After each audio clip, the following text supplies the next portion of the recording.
તમારી ગાડીમાં બેહાડીને સીએમ ને મળવા ન લઈ આવો તો કહેજો. તમને ગાંધીનગરની ઓફિસથી હુકમ કરશું કે જાઓ લઈ આવો આ ખેડૂતોના પરિવારજનોને અને મળાવો સીએમ ની ઓફિસની અંદર 2027.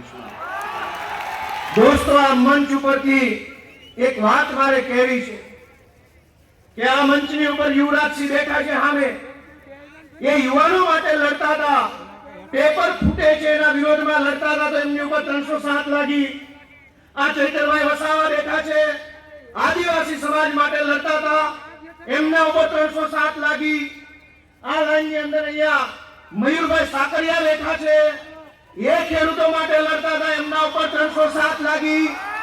પ્રવીણભાઈ રામ ઇકો ઝોન માટે લડતા હતા, એમના ઉપર 307 લાગી.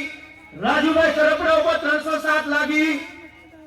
અમારા બધા ઉપર 307 લગાડી છે.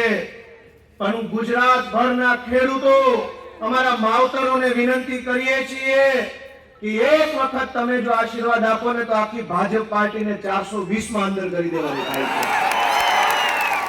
અમારી ઉપર જે 307 છે એ જનતા માટે લડવાની છે અને તમે જે જનતાના ખિસ્સા કરદા કરીને કાપા છે ને એની 420 લગાવવા માટે થઈને આમ આદમી પાર્ટી ગુજરાતમાં આગળ આવી રહી છે. દોસ્તો, ભારત ખેતી પ્રધાન દેશ છે એવું આપણને સતત ભણાવવામાં આવે છે. ક્લાસરૂમમાં એવું કહેવામાં આવે છે કે ખેડૂતોનો દેશ, પણ રોજ જાગીને ખેડૂતોએ આંદોલનો કરવા પડે છે.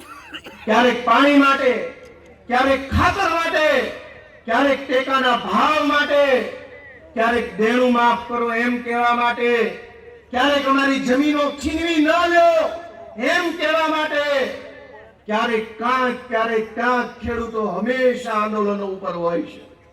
ગુજરાતમાં ક્યારે એવું સાંભળ્યું કે આખા ગુજરાતના બુટલેગરો હડતાલ ઉપર ઉતર્યા અને સરકારની સામે માંગણી મૂકી કે દારૂનો ભાવ નથી આવતો? 8 પાસના રાજમાં બુટલેગરોને લીલા લહેર છે, મજા છે, જલસા છે. પણ 8 પાસના રાજમાં ખેડૂત દુખી છે.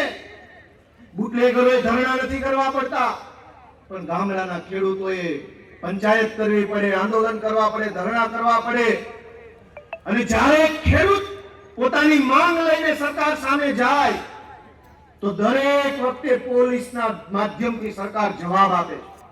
હું તમને એક વિનંતી તમારા દીકરા તરીકે કરું છું કે જ્યારે ખેડૂત કરદો હટાવો એમ કે તો લાઠીચાર્જ થાય. દૂધ ઉત્પાદન કરતા પશુપાલકો ભાવફેર માંગે, લાઠીચાર્જ થાય.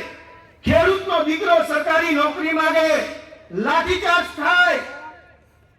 2027 ની ચૂંટણીમાં લાઠીચાર્જ કરનારાઓની સામે આપણે વોટ ચાર્જ કરવાનો છે, મત ચાર્જ કરો. હજારો લોકો એવી રીતે મતદાન કરો કે આ કરદાબાજોની પાર્ટી